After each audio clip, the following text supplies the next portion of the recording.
नमस्कार बच्चों। Today we are going to discuss class 9th SST social science worksheet number 51। ये आपकी 24 दिसंबर 2021 की वर्कशीट रहेगी। In today's easy and interesting worksheet we are going to continue the second chapter of history, socialism in Europe and the Russian revolution. ये इस chapter का 5th part रहेगा। आज की इस वर्कशीट में हम डिस्कस करेंगे the impact of first world war on Russian revolution, यानी कि फर्स्ट वर्ल्ड वॉर का रशियन रेवोल्यूशन से क्या लेना देना था, कैसे रोल प्ले किया था, एक इंपॉर्टेंट रोल प्ले किया था, कैसे किया था, ये हम यहाँ समझेंगे। उसके बाद हम डिस्कस करेंगे सोशलिज्म इन रशिया, कि रशिया में सोशलिज्म की ग्रोथ कैसे होती है और कैसे यही फैब और अक्टूबर रेवोल्यूशन के पीछे मेन पावर बनते हैं। ओके, ये भी हम डिस्कस करेंगे फैब रेवोल्यूशन में क्या हुआ था और उसका इमीडिएट रिजल्ट क्या निकल के आया था। यानी कि ये जो चैप्टर है, इस चैप्टर का सबसे इंपॉर्टेंट पार्ट है October and the Feb revolution. Okay, जो रशियन रेवोल्यूशन है, तो उसमें से फैब रेवोल्यूशन के बारे में इस वर्कशीट में हम डिस्कस करेंगे। लेट्स बिगिन, चलिए शुरुआत करते हैं हम आज की इस वर्कशीट की। The first world war had a swear impact on Russia. First world war का एक बहुत बड़ा इम्पैक्ट पड़ा था रशिया के ऊपर। Russian आर्मीज lost badly in Germany and Austria. First world war जो 1914 टू 1918 तक कंटिन्यू रहता है, उसमें रशियन आर्मी को बुरी तरीके से हारना पड़ता है। कहाँ पर? वेस्टर्न जो मोर्चा है उस साइड में, यानी जर्मनी और ऑस्ट्रिया जैसे जो छोटे छोटे पिद्दी से देश होते हैं, उनसे इनको हारना पड़ता है। और यहाँ पर सिर्फ ये नहीं कि they had to face the defeat, because यहाँ पे मिसमैनेजमेंट बड़ा कारण था। मिसमैनेजमेंट मीन्स दैट आर्मी जा रही थी और उसमें अनप्रोफेशनल लोग ज़्यादा थे, और साथ ही साथ उनके पास आर्म्स की जिनकी उन्हें नीड थी, युद्ध लड़ने के लिए जा रहे थे ना, तो वो उनके पास नहीं थे। उनके पास फूड ग्रेन्स अवेलेबल नहीं था, तो सब कुछ टोटली मैस हो गया था, मिसमैनेजमेंट था। तो उसके कारण आर्मी की जब हार होती है, डिफीट होती है, तो जो आर्म्ड पर्सन्स थे वो भी एक तरीके से अपना जो फेथ था उनका रशिया के लिए, जार के लिए या ड्यूमा के लिए, तो वो खो देते हैं। उन्हें लगता है कि सब कुछ उन्हीं के कारण हो रहा है, जो कुछ भी यहाँ पर हो रहा है। The war between 1914 to 1917 severely affected industries and farming also. जैसे 1917 तक क्यों मेंशन किया गया? क्योंकि 1917 के बाद जो रूसी आर्मी है वो उस युद्ध से विड्रॉ कर ली जाती है। ओके, तो 1914 से 1917 के बीच में सिर्फ ये नहीं कि हार होती है, बल्कि वहाँ की इंडस्ट्रीज, वहाँ की फार्मिंग, एग्रीकल्चर, वो भी बैडली अफेक्ट होती है। क्यों होती है? इसका कारण था कि there were the labour shortage. चाहे वो इंडस्ट्रीज हो, चाहे वो फार्मिंग होती है, वहाँ पर लेबर शॉर्टेज हो जाती है, क्योंकि लोगों को ज़बरदस्ती आर्मी में भरा जाता है। ओके, और प्रोडक्शन कम हो जाता है। Large supplies of the grains were sent to feed the army, और आर्मी को फीड करने के लिए बहुत बड़ी मात्रा में अनाज जो है वो भेजा जाता है उस मोर्चे के ऊपर। And this led to the lack of और crisis of the bread and flour in the urban areas particularly. इसके कारण क्या होता है कि जो शहर वाले लोग होते हैं उनके लिए चाहे वो ब्रेड हो, चाहे वो आटा हो, उसकी कमी हो जाती है। लंबी लंबी लाइनें लगनी शुरू हो जाती है। यहाँ पे जो फूड ग्रेन्स की कमी थी, तो उसके कई सारे रीजन थे, सिर्फ एक यही नहीं। एक तो ये था कि फूड ग्रेन्स की सप्लाई आर्मी के लिए की जा रही थी। दूसरा रीजन ये था कि क्योंकि लेबर शॉर्टेज हो गई तो प्रोडक्शन नीचे आ गया था। तीसरा ये था कि जब रशियन आर्मी हार रही थी तो वो पीछे की तरफ जब हट रही थी, ओके, तो वो जो क्रॉप्स थी उनको डिस्ट्रॉय करते जा रहे थे। उन्हें लगता था कि जो भी आर्मी आएगी उसके पास भी फूड ग्रेन्स की शॉर्टेज होनी चाहिए। ओके, तो इसके कारण वहाँ पे फूड ग्रेन्स की शॉर्टेज हो जाती है और डिफीट होती है, तो सब कुछ वहाँ पर मैस हो जाता है। Soldiers didn't wish to fight a war and begin to support the revolutionaries. जो सोल्जर्स थे वो अब युद्ध लड़ना नहीं चाहते थे और उन्होंने रेवोल्यूशनरीज को सपोर्ट करना शुरू कर दिया, कि उन्हें लगता था कि वो ठीक से वही सब सिचुएशन है उसको हैंडल कर सकते हैं, क्योंकि जार या ड्यूमा के बस की बात नहीं थी। और यहाँ पर ये देखिए कि सिर्फ ये एक तरीके से जो आग थी उसमें घी का काम किया था, क्योंकि जो लोग थे वो पहले ही डिससेटिस्फाई थे उस जो भी सिस्टम था उसके साथ, क्योंकि वहाँ पे महंगाई बहुत ज़्यादा थी, अनएम्प्लॉयमेंट, बेरोजगारी बहुत थी, पॉवर्टी भी इंक्रीज होती जा रही थी। ओके, तो इसके कारण पहले से ही लोग तो नाराज़ थे, अब आर्मी भी उन्हीं के साथ आ गई थी। अब यहाँ पर सेकंड जो पार्ट दिया गया इस वर्कशीट का, उसमें हम समझेंगे कि सोशलिज्म की रशिया में कैसे एंट्री होती है और कैसे ये 1917 की रेवोल्यूशन में एक इंपॉर्टेंट रोल प्ले करते हैं। इन 1871 the town council commune of Paris France was taken over by A people government consisting of workers ordinary people, professionals, political activist, others, कि सबसे पहले जो शुरुआत होती है सोशलिस्ट की वो 1871 से होती है। 1871 में पेरिस में जो कम्यून होता है, टाउन काउंसिल होती है, उसके ऊपर कब्जा कर लेते हैं। कौन कब्जा करते हैं? कब्जा करने वालों में वर्कर्स थे, ऑर्डिनरी पीपल भी थे, प्रोफेशनल भी थे, पॉलिटिकल एक्टिविस्ट भी थे। ओके, वो कब्जा कर लेते हैं और वहाँ पर पीपल्स गवर्नमेंट यानी कि एक जन सरकार डिक्लेयर कर देते हैं कि ये लोगों की सरकार है। अब ये एक एग्जाम्पल सेट हो गया था जिसने इंस्पायर किया था बाकी कंट्रीज में भी जो सोशलिस्ट थे उनको कि आप ये ऐसे अपनी गवर्नमेंट है वो सेटअप कीजिए, तभी हम सॉल्यूशन कर पाएंगे। This incident motivated the socialist to form a socialist government all over the world. From here only the workers red flag was adopted as the communist revolutionaries flag. और उसके बाद यहीं से जो इनका रेड फ्लैग था उसको रेवोल्यूशनरीज का रेड फ्लैग है, एज ए रेड फ्लैग है, उसको अडॉप्ट कर लिया गया था। यानी कि यहाँ से एक तरीके से एक चीज़ हुई कि मोटिवेशन मिला, दूसरे ये था कि एक यूनिटी मिली। यूनिटी कैसे मिली? जो रेड फ्लैग था उसको अडॉप्ट कर लिया गया था, तो वो एक तरीके से सिंबलाइज कर रहा था वर्कर्स की यूनिटी की। Okay, after the revolution of 1905 जो 1905 की रेवोल्यूशन थी, the tsar permitted to create Duma. जैसे 1905 की जो रेवोल्यूशन थी उसके बारे में हम ऑलरेडी डिस्कस कर चुके हैं कि हालांकि रेवोल्यूशन सक्सेसफुल नहीं रही थी लेकिन फिर भी कुछ चेंजेस लेकर के आई थी। 1905 में जब ये रेवोल्यूशन होती है तो जार है उसको ड्यूमा की डिमांड को मानना पड़ा। ड्यूमा मतलब पार्लियामेंट होगी। And the Russian people were introduce to the political rights like the right to vote. और जो रशियन लोग थे उनको पहली बार राइट टू वोट मिला, तो एक नई चेंज आया। लोगों को लगा कि यस, हमारे पास भी राइट्स आ सकते हैं, हमें एफर्ट्स करने होंगे। दूसरा, जब ड्यूमा आया तो उन्होंने एक तरीके से सेमी तरीके से ले लीजिए कि उन्होंने अपने रिप्रेजेंटेटिव्स थे उनको इलेक्ट करना शुरू कर दिया। ओके, और उन्हें लगा कि ये बेटर वे होगा अगर इसी टाइप की गवर्नमेंट आए। क्लियर? तो यहाँ से कुछ हद तक सोशलिस्ट थे उनको सक्सेस मिलती है। Due to the defeat by the Japan in 1904 में जापान से रूस की हार होती है। अनाकिन आर्मी में एक तरीके से अराजकता फैल जाती है क्योंकि सब कुछ मिसमैनेजमेंट था। And corrupt administration, the common people were highly dissatisfied.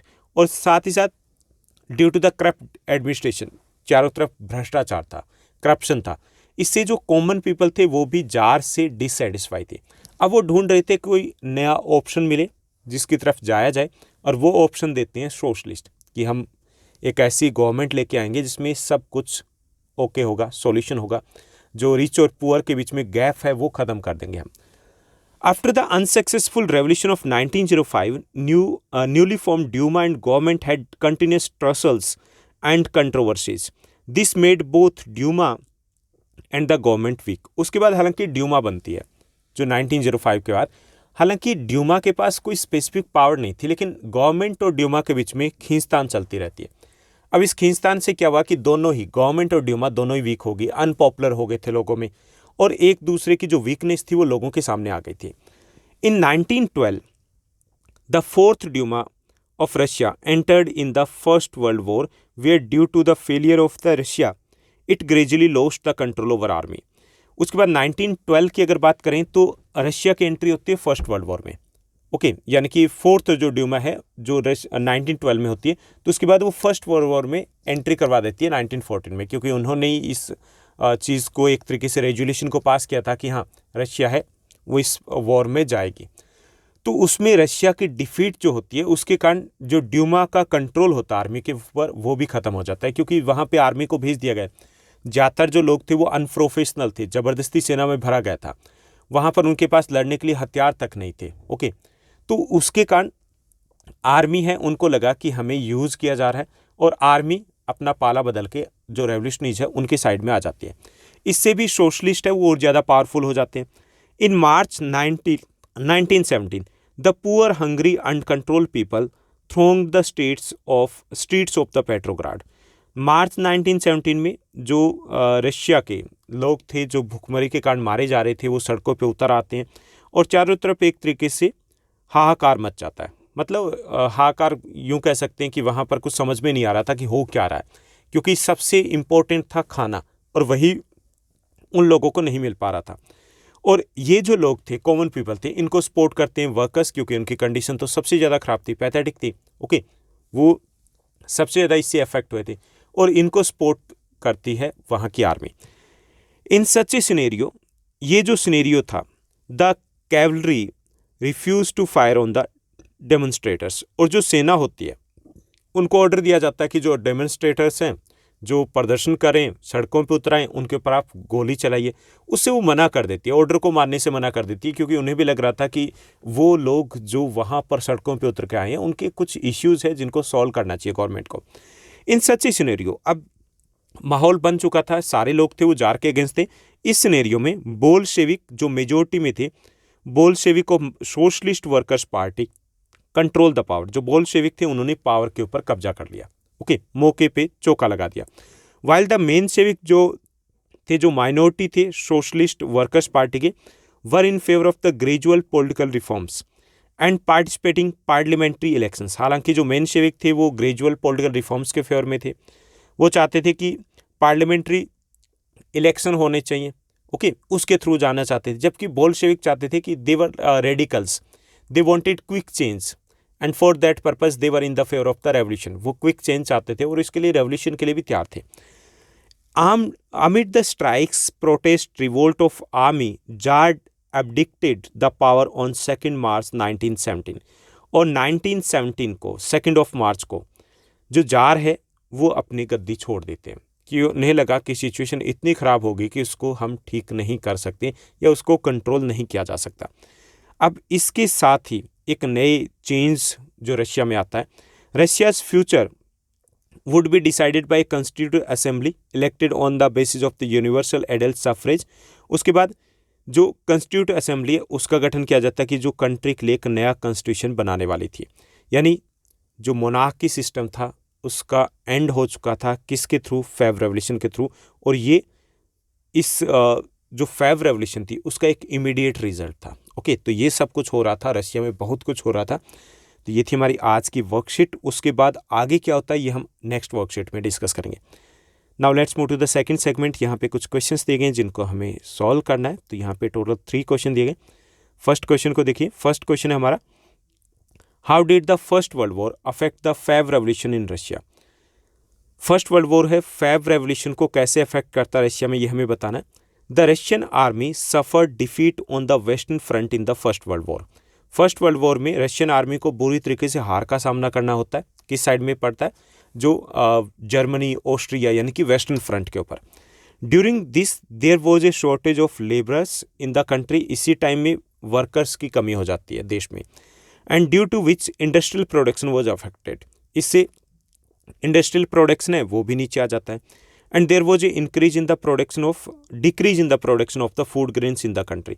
और कंट्री में भी फूड ग्रेन्स की भी कमी हो जाती है। कई सारे रीजन थे जैसे प्रोडक्शन डाउन हो गया था क्योंकि वर्कर्स की शॉर्टेज थी, आर्मी को सप्लाई करना होता था, और ड्यूरिंग दैट पीरियड काफ़ी सारी जो क्रॉप्स थी उनको डिस्ट्रॉय भी कर दिया गया था। तो यहाँ पर शॉर्टेज हो जाती है फूड ग्रेन्स की भी। इन्फ्लेशन इंक्रीज्ड, महंगाई में बढ़ोतरी हो जाती है, कई और चीज़ें उनकी भी शॉर्टेज हो जाती है। ओके, तो इन सभी सिचुएशन के कारण फर्स्ट वर्ल्ड वॉर है वो एक तरीके से बेस तैयार करता है किसके लिए? जो रेवोल्यूशन होती है उसके लिए। तो यूँ कह सकते हैं कि first world war severally affected the all the people of the Russia, and they believed that there is a solution only through the revolution can be achieved। उन्हें लगता था कि केवल रेवोल्यूशन से ही हम सॉल्यूशन की तरफ जा सकते हैं। नेक्स्ट जो हमारा क्वेश्चन रहेगा, नेक्स्ट सेकंड क्वेश्चन दिया गया, why did the Duma lose control of the army in Russia. कि जो ड्यूमा है आर्मी से अपना कंट्रोल है वो खो देती है, क्यों, कैसे? Due to the defeat of Russia in first world war and the shortage of the arms and ammunitions etcetera, यानी कि हथियार वगैरह की कमी हो जाती है। The Duma lost control of the army. और ड्यूमा है वो आर्मी से अपना कंट्रोल खो देती है क्योंकि आर्मी को लगता था कि ये सब कुछ मिसमैनेजमेंट किया गया बाय द गवर्नमेंट। सो एक सपोर्ट जो था, जो ड्यूमा को सपोर्ट किया जा रहा था आर्मी के थ्रू, वो खो दिया जाता है। The soldiers didn't want to fight the war. अब जो सोल्जर्स थे वो कंटिन्यू नहीं करना चाहते थे। And started supporting the revolutionaries. और उन्होंने रेवोल्यूशनरीज को सपोर्ट करना शुरू कर दिया, यानी कि उन्होंने पाला बदल लिया। उसके बाद थर्ड क्वेश्चन दिया गया। तीसरे क्वेश्चन को देखिए। थर्ड हमारा क्वेश्चन है, what was the immediate result of the Feb revolution of Russia. Russia की फैब रेवोल्यूशन का इमीडिएट रिजल्ट क्या था, तुरंत में क्या रिजल्ट निकल के आया? The Feb revolution brought an end to the monarchy, जो तुरंत का रिजल्ट था कि मोनार्की सिस्टम है वो खत्म हो गया रशिया से। द जार एब्डिक्टेड ऑन 2 मार्च 1917 को जार ने गद्दी को छोड़ दिया। तो ये इमीडिएट रिजल्ट था फैब रेवोल्यूशन का। ये थी हमारी आज की वर्कशीट, जो थोड़ी सी लेंथी थी लेकिन काफ़ी इजी और इंटरेस्टिंग थी। आई होप सब कुछ आपको अच्छे से समझ में आया होगा। अगर आपको ये वीडियो, ये वर्कशीट अच्छी लगी तो इस वर्कशीट को लाइक और शेयर जरूर कीजिएगा। Thank you, bye bye, have a nice day.